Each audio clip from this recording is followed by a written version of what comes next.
Police emergency, this is Simone. Yeah, hi, my son is missing. He's 3.5. Okay. So how did we get here? How long has he been missing? Well, we've been looking for him now for about 15 or 20 minutes, but Okay. I thought it could be 5, it could be longer, because he was just playing around here. We heard him, and then we heard nothing. Okay. So what the nearest cross street? Last week, an inquest into William Tyrrell's disappearance heard the police have no forensic evidence, no witness evidence, no direct evidence at all about what happened to him. Despite the police previously saying on the front page of a newspaper they had a new suspect they believed was responsible for William's death and disappearance. Despite detectives going to this suspect's house and telling her, "You'll have to live with it. We aren't guessing. We know why. We know how. We know where William is." And despite police saying in court, on oath, their theory is that William's foster mother disposed of his body, we now know they have no evidence she did this. And the coroner overseeing the inquest has refused to even call the lead detective, David Laidlaw, as a witness. So you have to wonder, where did all these accusations start? Yeah, I can see where you are. It's Veneroon Drive in Kendall, and I've got your nearest cross street as being Ellendale Crescent. It could be, I don't know. Okay. So he's been missing since about 10:30. Yeah, I'd say so. I listened to the foster mother's phone call, and something clicked for me. This woman doesn't want to be identified. Okay, can you describe him to me? How tall? He'd be about 2.5 feet. He's wearing a Spider-Man outfit. I'm listening to this 000 call, and I've had something similar happen to me. She's one of the many thousands, if not millions, who've listened to the 000 recording of William's foster mother reporting him missing since it was made public. My first child had a horrible accident at home when she was about 9 or 10 months of age, and she sort of pushed on a screen window, and it mustn't have been secured properly, or it wasn't safe enough. She went all the way out, and I couldn't catch her. Like thousands of other people, this woman has gone online, written about the case, sharing her opinions. But I remember running down the stairs and just screaming, and I was hysterical, finding her, on the grass crying. And I just remember grabbing her and coming back upstairs to where my phone was and calling emergency services. And I was absolutely hysterical, screaming and begging for someone to help me, for the ambulance to please come, and just screaming for help the whole time. Yep. What colour hair has he got? He's got dark sandy coloured hair. It's short, and he's got really big browny green coloured eyes. Thinking back to the foster mother's 000 call, she was calm. She just wasn't fazed. She was able to answer questions, and she was just cool as a cucumber. And just like the police, she's become suspicious, despite having no real evidence. Okay. What's he got any shoes on? Do you know any other distinguishing features? He's got a freckle on the top of his head when you part the hair on the left-hand side. Yep. You'll see a freckle on the top of his head. Okay. All right. Did he have any identifying features?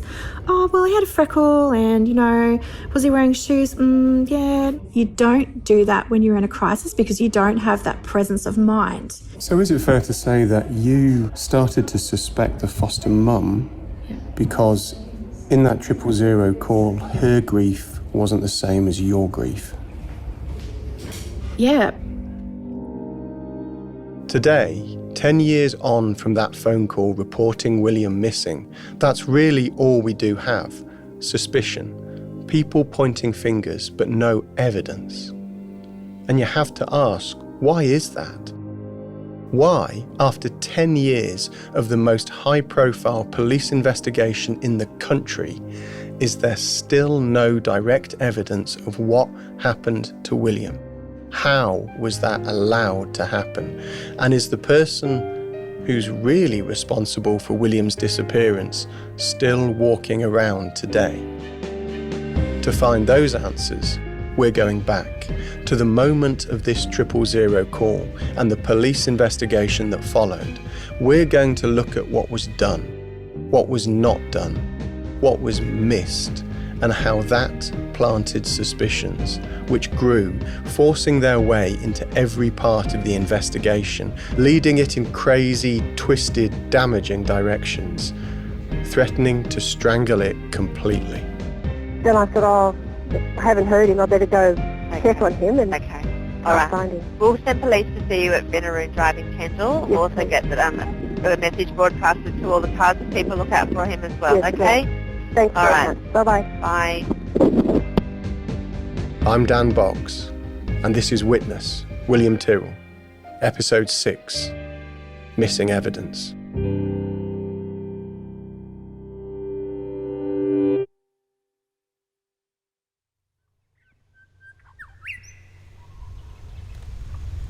The morning of William's disappearance, the 12th of September 2014, starts off quiet.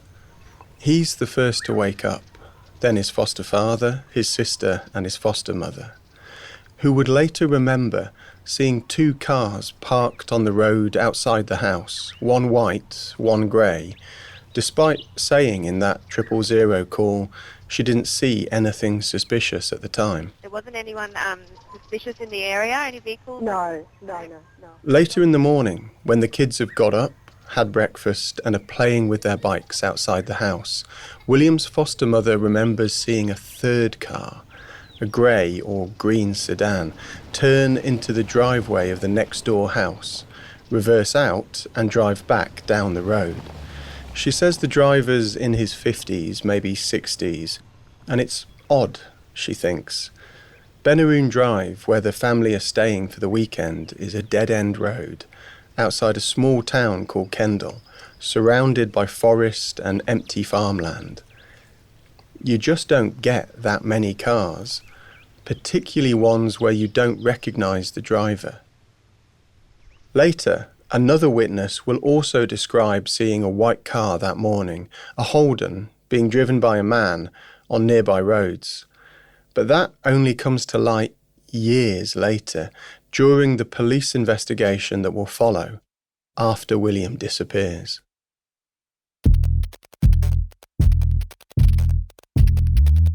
At some point that morning, the 12th of September, a man called Tony Jones leaves his house in Wauchope, which is about a 20-minute drive from where William would go missing.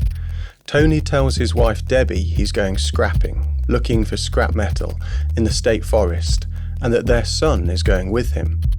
Only Tony's son will later say that he wasn't with his father. When Tony's asked about this at the inquest into William's disappearance, he says, quote, "I have no recollections, none whatsoever. And I'll be honest, if I wasn't scrapping, I was probably sleeping with Debbie's friend next door." Another witness will also come forward saying that they see Tony sitting in a white Toyota, although he denies this when the police ask questions. Because weeks after William is reported missing, Tony Jones will be jailed of unrelated child sex offences, although there's no evidence today he was involved in William's disappearance. Why run away from the cameras, Mr. Jones? Go away, mate. Why did you run away from the camera? Why should I have to go on camera? Why should I have to go on camera? Were you in Kendall that day, William Tyrrell? No, I was not. Now, go away.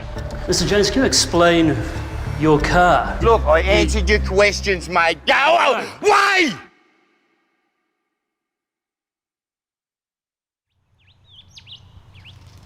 Around 9 a.m. on the morning William is reported missing, his foster mother wants to do some washing and realises the machine is broken. They're staying at her mum's house for the weekend. A local repairman's been asked to fix it. By chance, Tony Jones and that local white goods repairman used to be neighbours, years ago, in another town a long way from where William goes missing. His foster mum calls the repairman, but he doesn't answer. She leaves a message, asking him to come and fix the washing machine.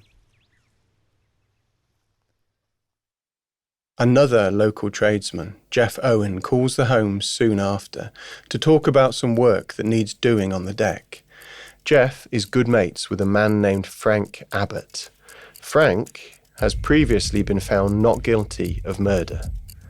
A year after William's disappearance, Frank moves into a caravan on Jeff's property, and at that time, he's on bail for child sex abuse charges.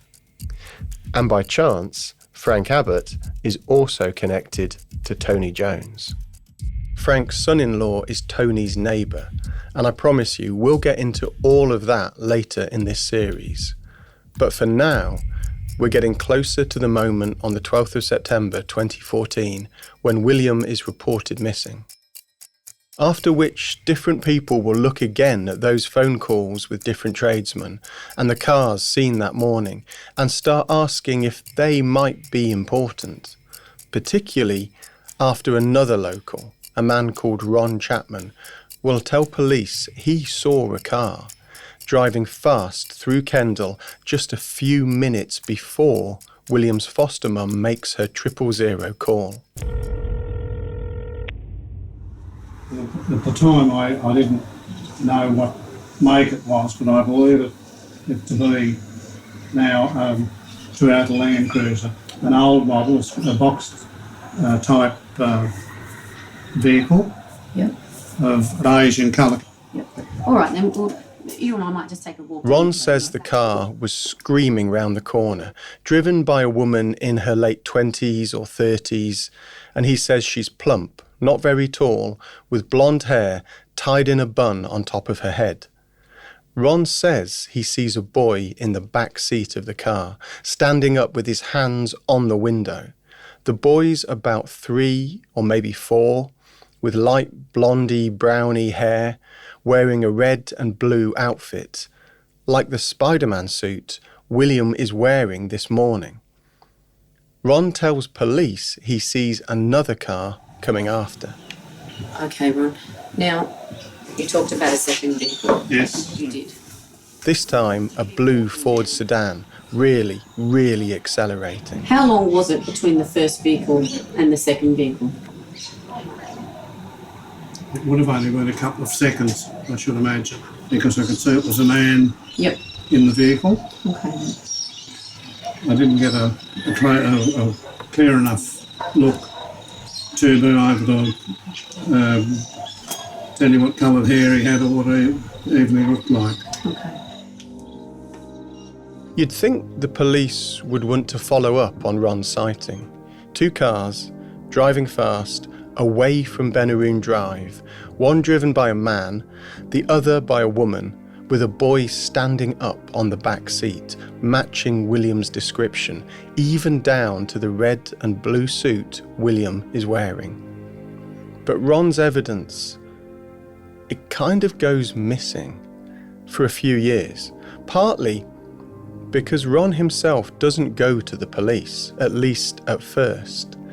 Instead, when Ron sees the news reports about William going missing, he waits for the police to knock on his door, but they don't do that. Ron's sister tells him he should contact the cops, but Ron doesn't do it directly. Instead, he gets in touch with another local woman, saying he wants to speak to her sister-in-law, who is the local cop.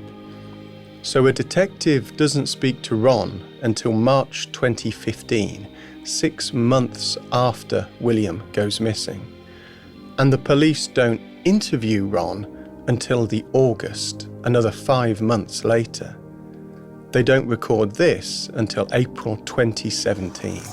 The time is now 4:27 p.m. and the reenactment at the premises of Mr. Ron Chapman is now complete. At one point in his conversations with police, Ron says he got such a shock when he saw the news reports about William going missing that he wondered for a moment if he'd dreamt seeing the cars. When asked directly about this, he says, "I didn't dream it, no." And when I speak to him for this podcast, he says the same thing. Ron's in his mid-80s now, but sounded clear and confident when I speak to him. He doesn't want to do an interview, he tells me, but he does tell me, I know what I saw. That's the thing with police investigations. You don't know what you don't know until you realise that the thing you're missing turns out to be important. And all of this evidence about cars and people whose movements can't be accounted for or had reason to contact the house where William was staying, it might have meant something if police had known about it at the time, but they didn't. Some of it isn't found out until years later, which is a problem if you're trying to find out what's happened to a missing child. Back at the house where William goes missing, his foster mother calls 000 at 10:56 that morning, and the first police officer arrives in about 10 minutes, which is impressively fast. He goes through the house, opening cupboards, looking under beds, though he doesn't go into the roof space or open the door to the garage. Soon after, another uniformed cop arrives and stays in the house, while the first starts searching outside it.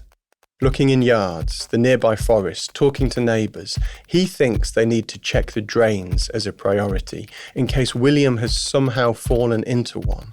And William's foster mum asks at least 3 times if she should call the government department overseeing his foster care to let them know what's happened.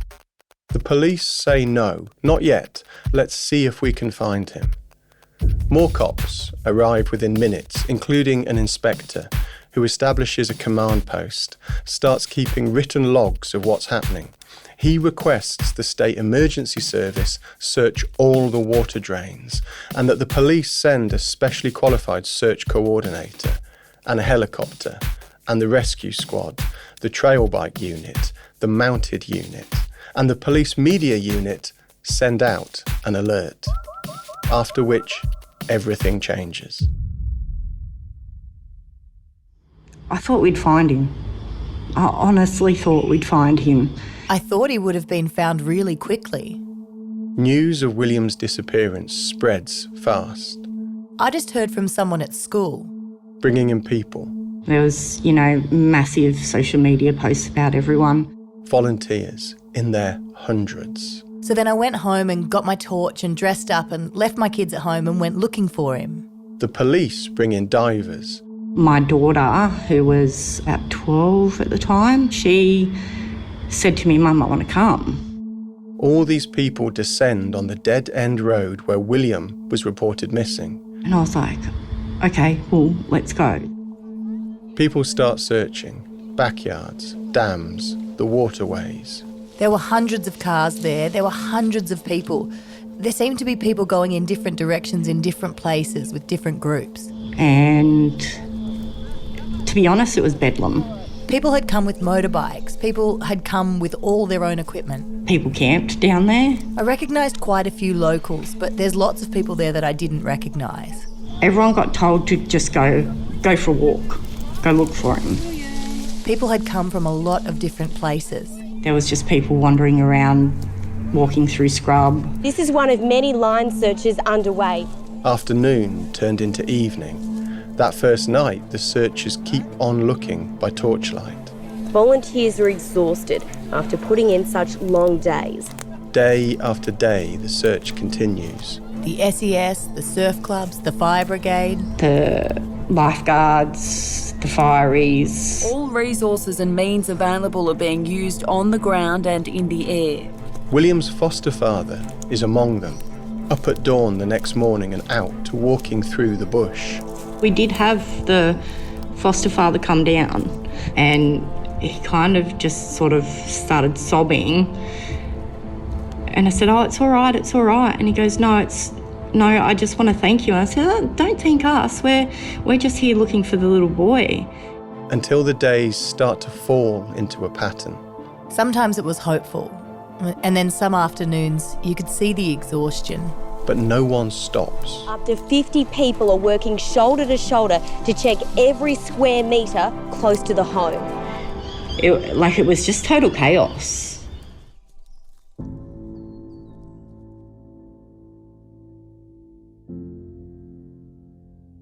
Over the next fortnight, police records say the search will cover about 18 square kilometres, which I think is about 2,500 football pitches. A police press release says it's 50 square kilometres, so around 7,000 football pitches, which is incredibly impressive. Except they missed things. I witnessed a great deal of confusion from both the police and the SES. This man is visiting a relative in Benaroon Drive the same morning William is reported missing. He says the police and SES are doing a great job, no doubt, but there are no cordons put in place on the road to stop cars. No cordoning off of the street at all. Cars were driving up and down the street. Meaning anyone can come or go in a vehicle without being checked. There should have been police at the intersection, and any vehicle to go up there should have been stopped and questioned. That would be a priority as far as I'm concerned. And that wasn't happening from what you saw? No, not at all, not for some time. And I don't even think until the following day it took place that way, because there were still vehicles driving up and down for a bit of a show. He also says some things just don't get searched. The SES would go walk into a home or driveway, and both them and the police on the various occasions through that day did the same thing. However, I will mention the fact that there was a caravan, and that caravan was bypassed by both the police and the SES each time they came into the premises. So it was never searched? It was never searched. Never asked to be looked at and never searched. The police do a forensic search of the house where William was reported missing, but not until the next day, by which time his foster family have stayed in it overnight. A neighbour's house directly across the road is not searched until 3 days later. The man living there, Paul Savage, is one of only 3 adults known to hear William and his sister playing at the house that morning. Paul is home alone just before William is reported missing, but the police find no evidence he was involved. In fact, far from finding anything, some of the neighbours living on this road say they have things stolen from their cars and their properties during the search, and some of them are still angry 10 years later. The street was full of cars from one end to the other, and we've got hundreds, if not thousands of people crawling around our homes. And did it look like it was organised? Far from organised. A bunch of pissed idiots rambling around the street. And what were they doing? Walking around, yelling out, William, William, and just having a general check out of everyone's homes and property. And was there any attempt that you could see by the police to stop them going to certain areas? No, not in the least. And what did you think when you saw that? I thought, this is a fucking debacle. This is just wrong. One thing everyone can agree on is the forest on either side of Benaroon Drive is too thick for a little boy to wander off in. What's it like trying to search through that bush at the time? Oh, horrendous. Because you got lantana. Yeah. Have you ever seen lantana? No. Would you show me? Yeah. Yeah, I can show you here.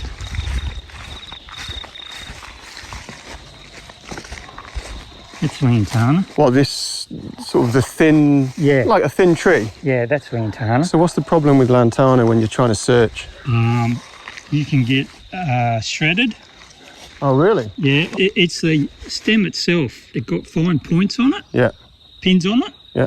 If you get entangled in it, you can end up with cuts and... Yeah, okay.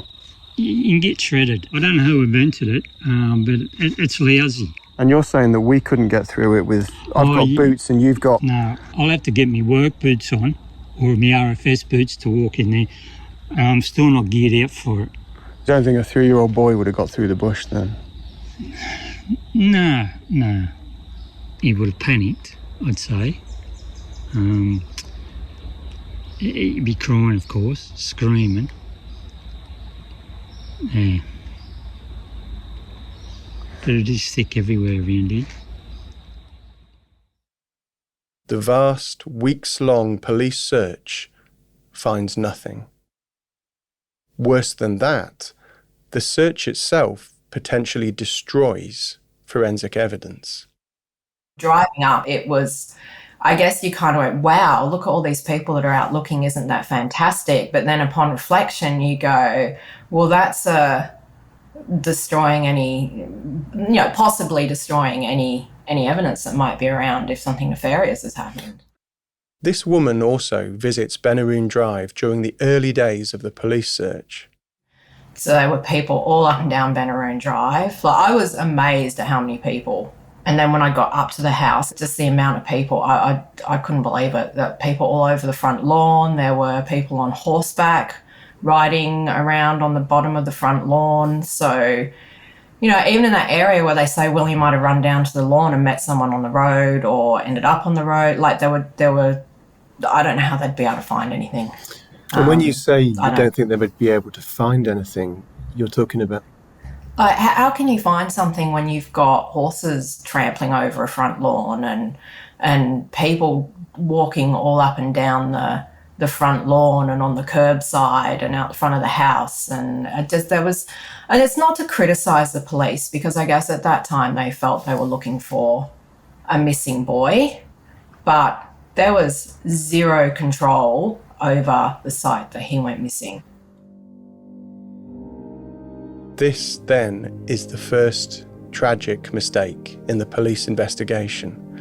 Police records say, at the time of this initial search, there is no crime scene established. The search was not conducted with the view that there may have been deliberate human intervention, nor was it done with the view of recovering forensic evidence. The focus was on finding William.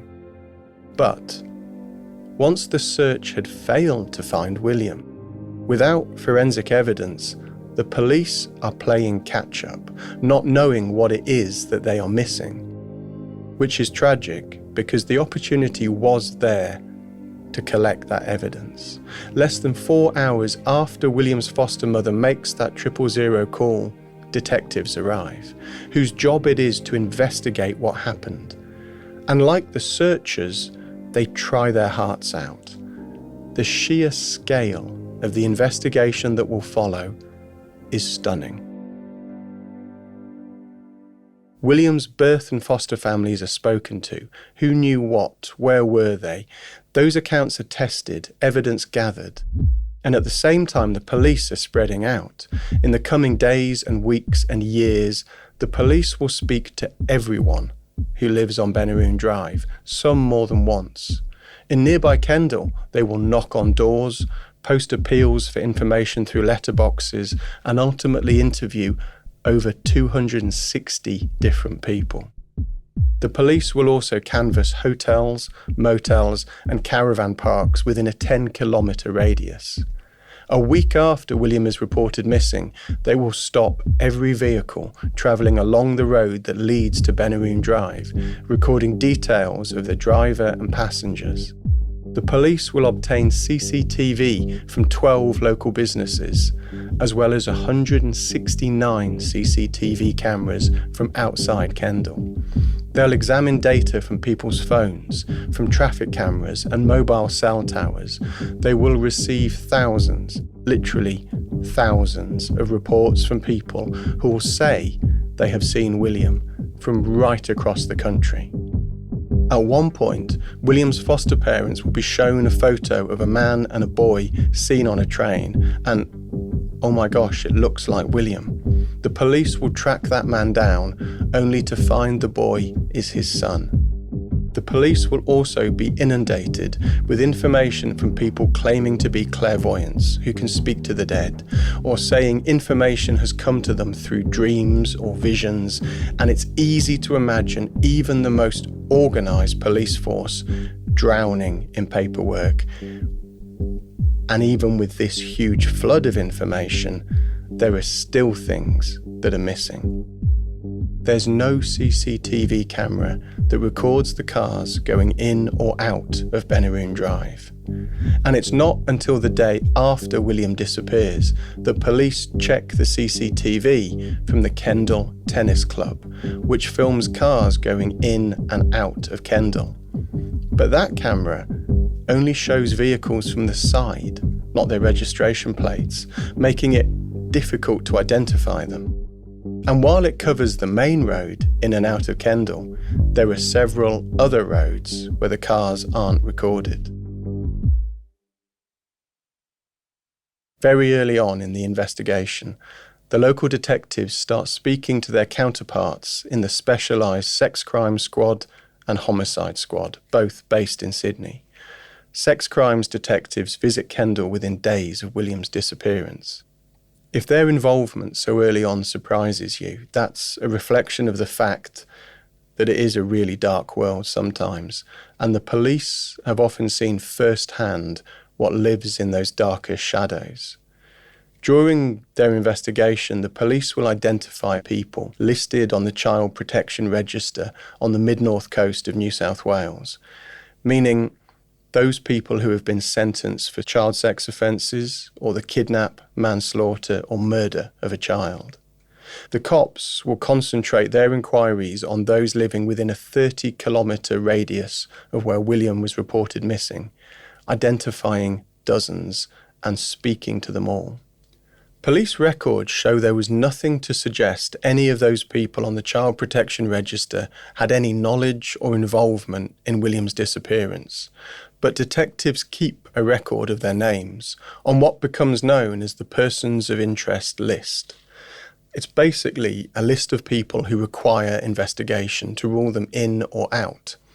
Almost everyone, or maybe everyone, on the list will turn out to have nothing to do with William's disappearance, but the police still have to work through the names to be certain.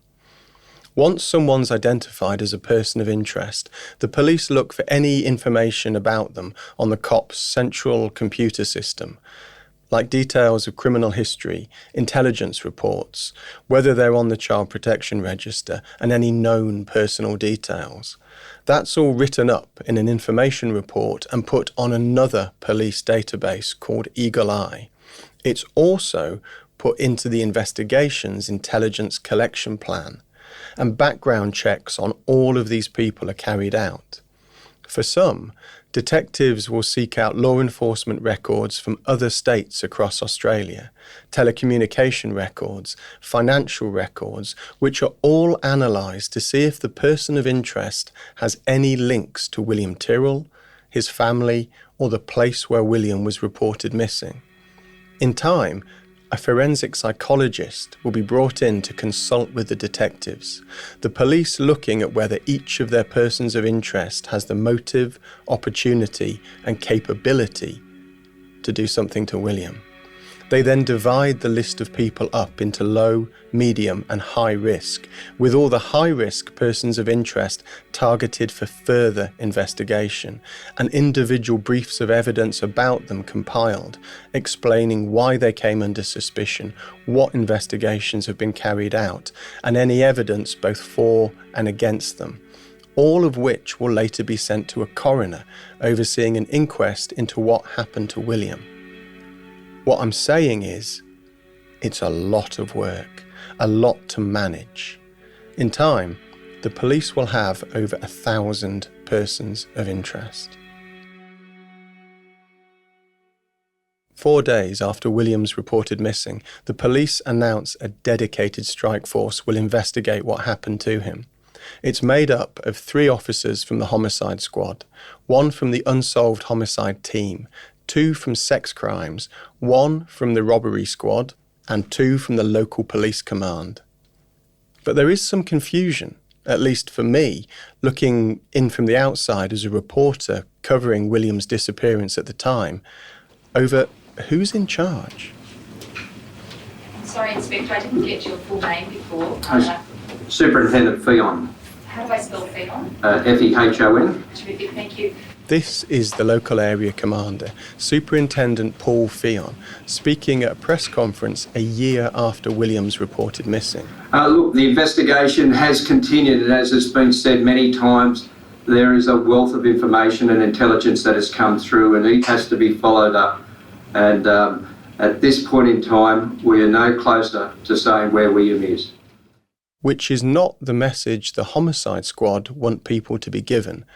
They're put in charge of the investigation 6 days after William's reported missing, according to police records, and they don't want people going around saying they're no closer to solving the case. But Paul Fionn, the local police commander, he keeps appearing in the media. You would always like to have an early result of any matter. We just have to be committed to it, and the Strike Force is very committed to following up every single piece of information. The Strike Force is committed. They set up a dedicated room in a local police station. But as a reporter covering the investigation, I hear odd things, like how they get told to move out of the room when the local cops want to have a meeting. It's about trying to locate what happened to a young child who was playing with his sister, grandmother and mother in what you would think is a most safe environment. That confusion is compounded by the fact police are actually misleading the public. Listen again to what Paul Fionn says about William's family. A young child who was playing with his sister, grandmother and mother. William wasn't with his grandmother and mother. He was with his foster grandmother and foster mother. In those first few days and weeks following his disappearance, we reporters aren't allowed to say William is a foster child. The state government department responsible for William's care tell us that the law actually prevents us from doing so. It puts out written warnings to the media talking about legal action and penalties of up to 2 years in prison. Years later, this official silence will be challenged in court, and a judge will say the department's use of the law is misconceived. But at the time, no one talks in public about William being a foster child, and instead everyone calls William's foster parents simply his parents, meaning William's biological family do not get a mention in anything that's said in public. And even then, the state government insist that the same laws mean William's foster parents cannot be pictured or named or speak in public, meaning they do not get to make a public appeal for information. You know, the kind of thing you see in news reports and TV shows about tragic cases, where the grieving families say, please, if you know anything, come forward. But the thing about those public appeals is they work. People do come forward sometimes, but that is not allowed to happen in William's case, so we will never know if it might have made a difference. And just like with the failure to establish a crime scene right at the beginning to protect any possible forensic evidence, with police work, you don't know what you don't know until you realise it might have been important. But I do know detectives who look at this case say this is a wasted chance that might have made a difference. And of course, the secrecy also doesn't work. William's name, the fact he was in care, and the identities of both his birth and foster parents start spreading over social media, as if the official attempts to shut down this information only spark a wildfire of speculation. And some of that is cruel. Late the same night William is reported missing, his birth mum gets a call from someone saying there's something written online that her son's body has been discovered. And of course, that isn't true.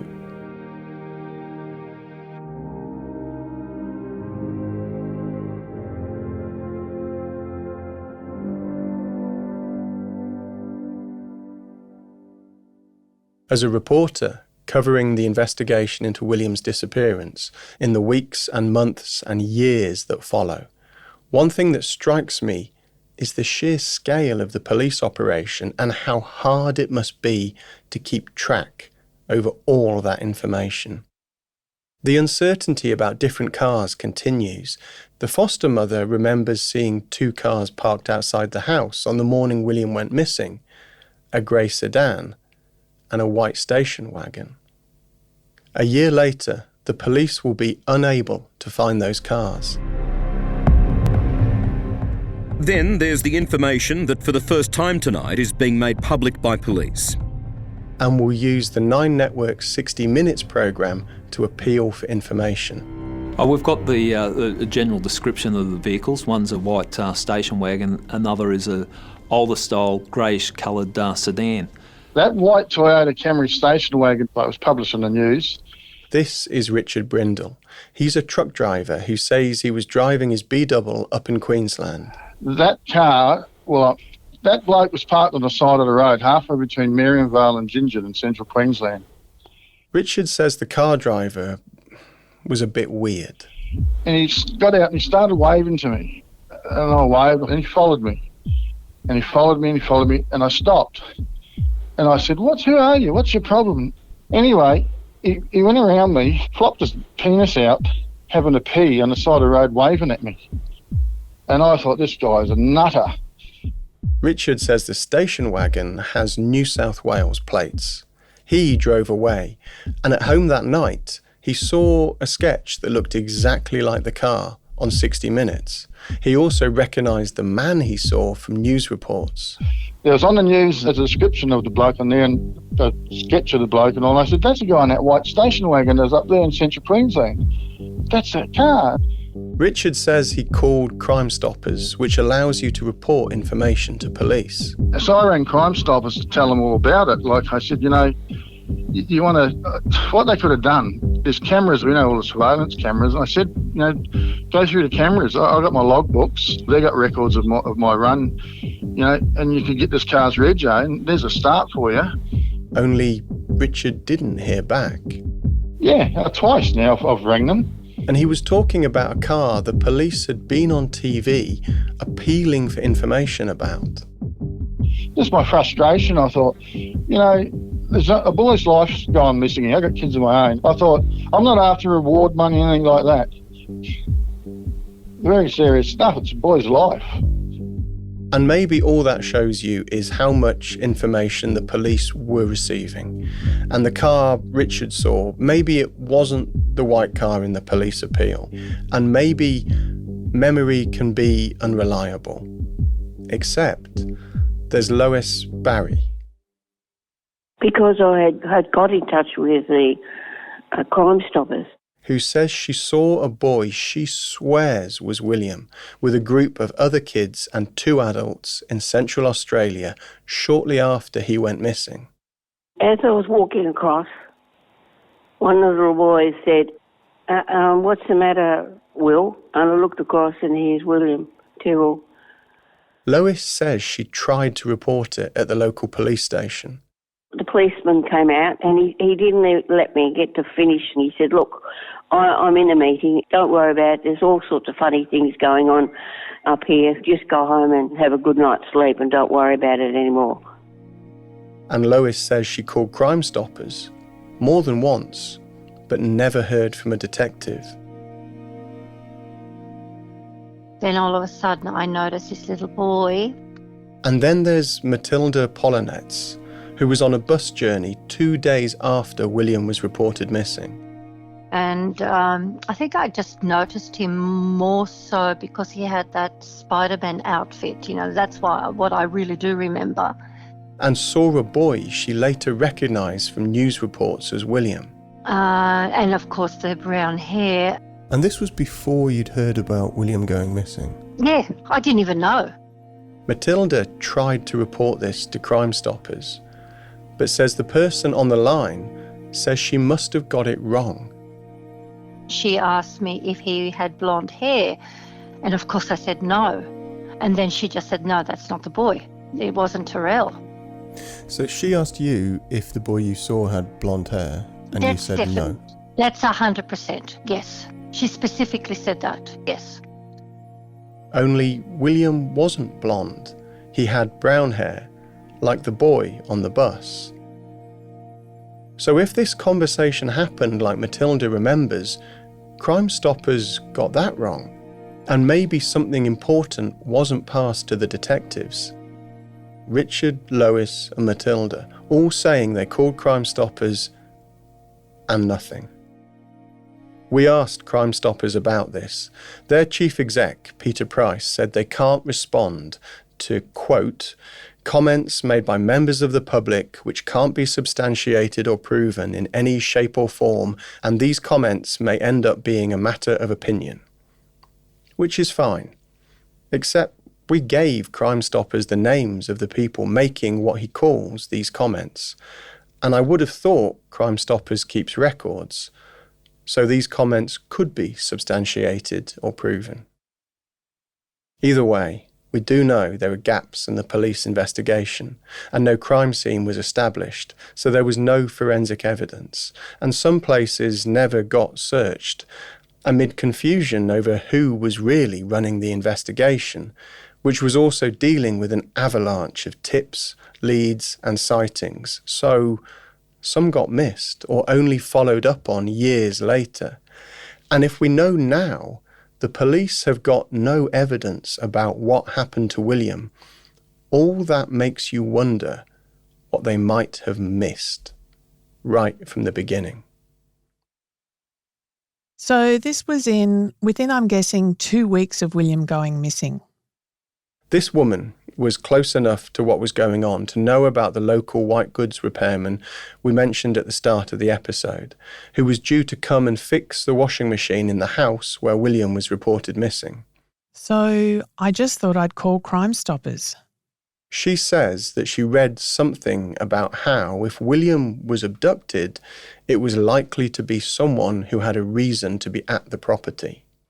And so that just made me immediately think about the washing machine guy, because we knew that he'd been there. And what did you hear back? I didn't hear back.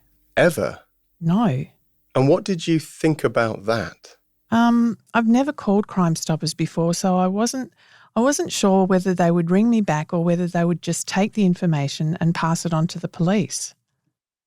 And maybe that happened, because somehow, out of all the noise and chaos of the search and the investigation, the clairvoyance, the media reporting, the thousands of sightings and all the other persons of interest, the police will zero in on this one suspect, who will come to dominate all their attention, blotting out other leads, meaning, again, you'll never know what you missed if you had been looking.